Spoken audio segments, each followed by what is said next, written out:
Where do you keep your liquid wealth, bank deposits or T-bills? Economic Synopses. Number 33, 2022. Julian Kozlowski, Senior Economist. Samuel Jordan Wood, Research Associate. With an inflation rate of 8%, it's important for households and firms to decide in which financial instruments to keep their liquid wealth. Individuals and organizations can hold liquid wealth in cash, as money in bank accounts, checking, savings, and time deposits, and in holdings of liquid financial assets, such as U.S. Treasuries. In a high-inflation economy, there is also a high opportunity cost of holding cash, so consumers prefer to save their money in instruments that pay a positive nominal interest rate. Banks have historically been a safe, liquid place to park wealth, typically offering a range of products, from checking and savings accounts to money market and certificates of deposit, CDs. CDs typically pay a higher rate than checking or savings, but when you deposit money into a CD, you cannot withdraw that money until maturity or else you must pay penalties.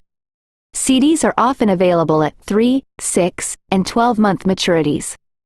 1. The U.S. government issues bonds called U.S. Treasury bills, T-bills. T-bills are short-term assets similar to CDs, but a consumer lends to the U.S. government instead of to a bank. The main difference between T-bills and CDs is that the secondary market for T-bills is one of the most liquid financial markets, so it is much easier to exit from a T-bill than from a CD.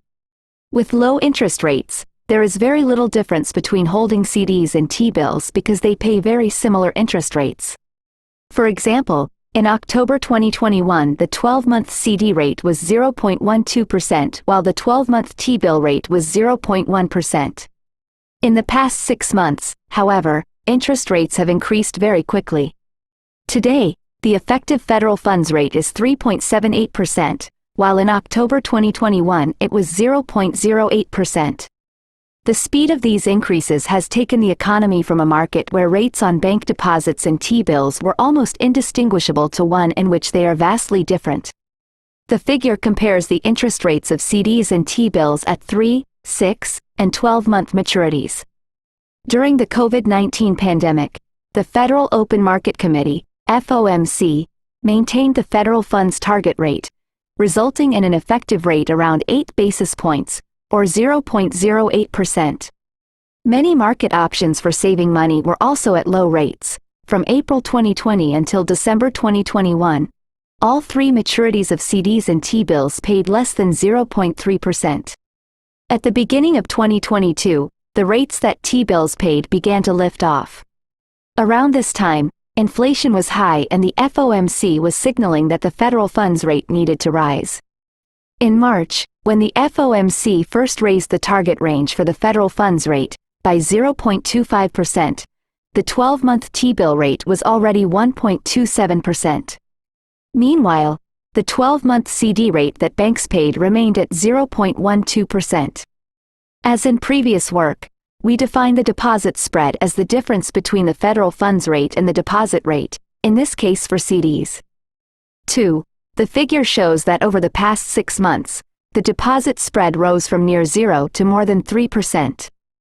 The deposit spread has continued to increase because the FOMC is raising the target range for the federal funds rate much faster than banks are raising the interest they pay on deposits. Likewise, disparities between the rates paid on T-bills and those paid on CDs have also increased. In November 2022, the federal funds rate was 3.78%, while all 3 maturities of T-bills paid between 4.15% and 4.5%. This may be interpreted as the market anticipating further FOMC rate hikes. T-bills are more liquid than CDs but have about the same level of safety and maturity, so we would expect CDs to pay a higher rate to compensate for the difference in liquidity. However, this is not the case. In November 2022, a 12-month CD paid a rate of 0.6%, with 3 and 6-month CDs paying even less. At the beginning of 2022, bank deposits paid similar interest rates to T-bills, but they now pay almost 4% less. Thus, bank deposits essentially function as holding cash and can be a bad choice for holding liquid wealth in the current high rate and high inflation environment.